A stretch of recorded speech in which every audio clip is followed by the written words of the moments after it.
The reason I like folks to hear from you is that you are consistent, right? The very fact that you argued about what was wrong with the Trump prosecutions is the reason you're saying this. You helped me in ways you did not know this week. You wrote a very helpful piece in the Washington Post breaking down the legality of the new policy to kill suspected drug smugglers.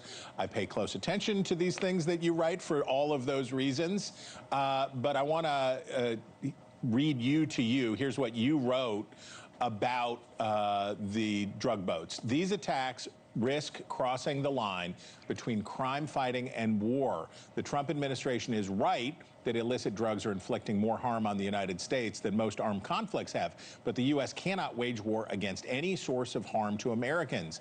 American law instead relies upon the criminal justice or civil tort systems to respond to broad, persistent social threat harms. Tell us more. Why do you say that? Chris, as you mentioned in your intro, I was an official on 9/11 at the Justice Department. We faced a similar challenge.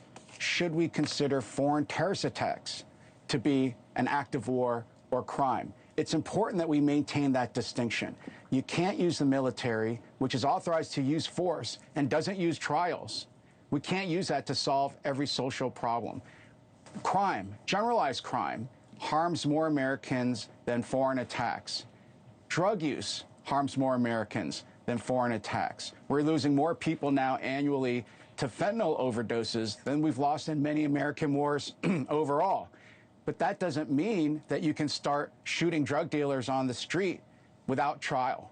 Right? We have to make sure that that line doesn't get crossed except for the right things. So on 9/11, we decided foreign terrorist groups could be enemies, which we would use the military against, but that doesn't mean anyone who's a terrorist suddenly becomes subject to military jurisdiction. I think that's true here with the drug boats, too. The United States can't just start using the military to attack anyone involved in the drug trade.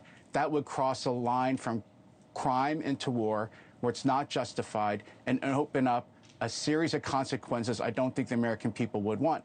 There is a way out for the Trump administration, though, which is to say, much like we did in 9/11, what we are focused on is Venezuela.